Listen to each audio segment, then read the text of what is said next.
Hello, ladies and gentlemen. I'm Dr. Claudia Albers, Planet X researcher and professional physicist. And today I'd like to bring to you another one of my articles. This one is entitled, Is the Earth Rotation Slowing and Causing Earthquakes? Now, there have been some recent reports that the Earth's rotation is slowing down and that this will lead to greatly increased seismic activity. And this statement comes from a presentation at a geophysical conference, and it was entitled A 5-Year Forecast for Increased Global Seismic Hazard.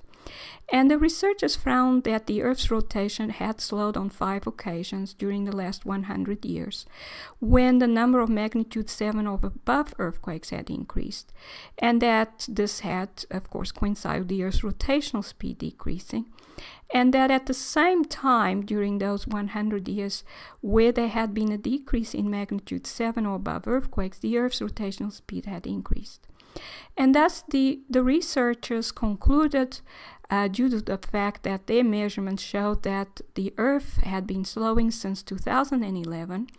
I don't know how they made these measurements, but that is part of their conclusion, that there would be an increase in magnitude 7 and higher earthquakes in the next 5 years, or from 2018. However, it was known in 1982 that atomic clocks measuring time to the nearest billionth of a second had found that the Earth had been slowing its rotational speed by 0.05 seconds per year for at least 22 years. That's when these measurements were done. So that would have taken us to the 1960s. And the slowing down was attributed to the Earth moving the Moon to a higher orbit, as the Moon had been found to be moving away from the Earth, and also due to friction provided by tidal motion of the Earth's oceans. Now, this consistent decrease in the Earth's rotation for 22 years does not appear to have been associated with an increase in magnitude 7 or larger earthquakes, at least not through that whole time. And so, according to the authors in the geophysical presentation mentioned above, the mechanism which leads to the increased occurrence of magnitude 7 and above earthquakes is the fact that the decrease in the Earth's rotational speed leads to a decrease in the Earth's oblateness, or a decrease in the Earth's equatorial bulge, which would in turn cause the Earth's crust and upper mantle to slide over the lower mantle, which would in turn lead to increased pressure on fault zones and an increase in magnitude 7 and above earthquakes. However, as we can see from this chart, seismic activity has been increasing since 1977, which, if this mechanism is correct, should have led to the Earth's rotational speed decreasing during that whole time. However, that's not what the authors seem to have found. So, in addition, the number of magnitude 7 and above earthquakes, as well as other magnitudes, seems to have consistently increased since the 1970s, as shown in that chart. And that does not seem to go along with the decreasing trend in any period of time that the authors have found. And on the other hand, since the Moon seems to have been moving away from the Earth for a very long time, at least thousands of years, and the Earth's rotation in response must have been slowing for that length of time, if what the authors are saying is correct, because then the Earth's oblateness should have been decreasing for all that time, in other words, for thousands of years, and this should have led to a continuously increasing trend in earthquake occurrence. And this clearly has not happened, and which shows that the slowing of the Earth's rotation by itself cannot be what leads to increased occurrence of earthquakes. And I believe that earthquakes are electric in nature, that the whole universe is electrical in nature. And what actually happens is when the Earth's ionosphere is highly ionized, currents are induced in inside the Earth, which then leads to these discharges or lightning underground if the region between where the currents are induced and the Earth's core has a low conductivity. And this in turn leads to what's called subterranean thunder, which is the same as a seismic wave and thus leads to earthquakes.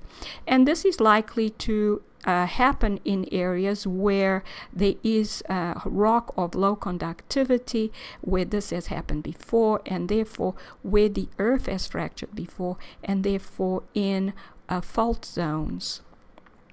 So this is, I believe, why earthquakes keep happening in these weaker areas and areas that have been fractured before. Now, the events that lead to these induced currents will possibly lead to the Earth's rotation slowing down, because we can think of the Earth as a simple electrical generator with currents flowing in loops in the outer fluid core and immersed in a magnetic field. And when this magnetic field changes, and there will be a torque, and this torque will lead to an angular acceleration or deceleration. So this would possibly lead to the Earth rotation slowing down or increasing, depending on the angle between the changing magnetic field and these loops of induced currents and so on. It would be a very complex system, but it would possibly lead to a small increase or decrease in the Earth's rotation. And so the two events are likely to be related, the seismic activity and the change in the Earth's rotation.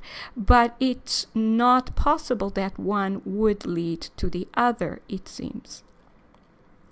Now, the reason why we have these increases in seismic activity seems to be due to the presence of these Planet X objects, which are old stars with high magnetic fields that have invaded our solar system and the sun. And I've written a lot of articles about this.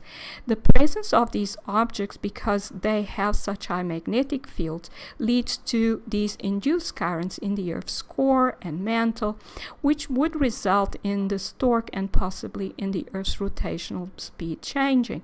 And this could even be a short-lived event. It could happen for a few hours, for a few days, as these objects move closer and further away from the Earth. And the induced currents resulting from the magnetic influence of the planet would, in addition, therefore lead to these earthquakes and the underground thunder, as I have explained. And I have placed here an illustration of how these objects may orbit the sun. We know that they do go into the sun's corona. That is when they absorb most energy from the sun and plasma, and when they rejuvenate as a result. They seem to, however, have these orbits where they move out into the solar system. These orbits may not even be along the ecliptic. They may be moving slightly above and below the ecliptic, as these two objects. They may also move along the ecliptic and move beyond the Earth's orbit.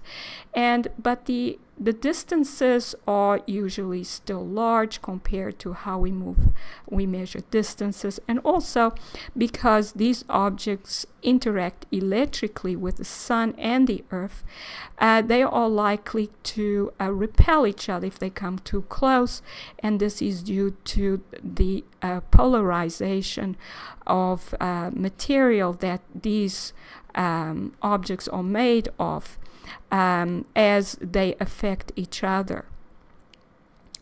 So this is a photograph of one of these objects. It seemed to come to be close. The estimated minimum distance was 12 lunar distances, which corresponds to 3 million miles. And this is if this object had been about the minimum size these objects seem to have, which is about the same as the Earth's size. If it had been larger, it would have been further away. So thus, if, as the authors in the featured presentation found a decrease in the Earth's rotational period beyond the established 0.05 seconds per year, this is likely to be resulting from the influence of Planet X objects in the solar system on our planet, which are at the same time leading to increasing seismic activity. In conclusion, a decrease in the Earth's rotational speed by itself and without the electrical effects due to the presence of extra objects in the solar system with high magnetic fields is not likely to lead to increased seismic activity.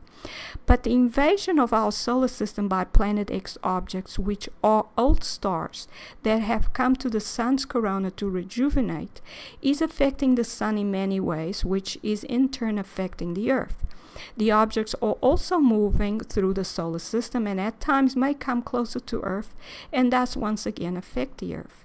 The effect usually leads to an increased ionization of the Earth's ionosphere, which leads to the induction of electrical currents inside the Earth, which in turn leads to seismic activity. It is also possible that these same induced currents would lead to a small increase or decrease in the Earth's rotational speed. An increase in seismic activity is likely to continue to increase due to the increased number of these objects arriving at the Sun and rejuvenating. This is Dr. Claudia Albers, Planet X physicist. Thank you for watching.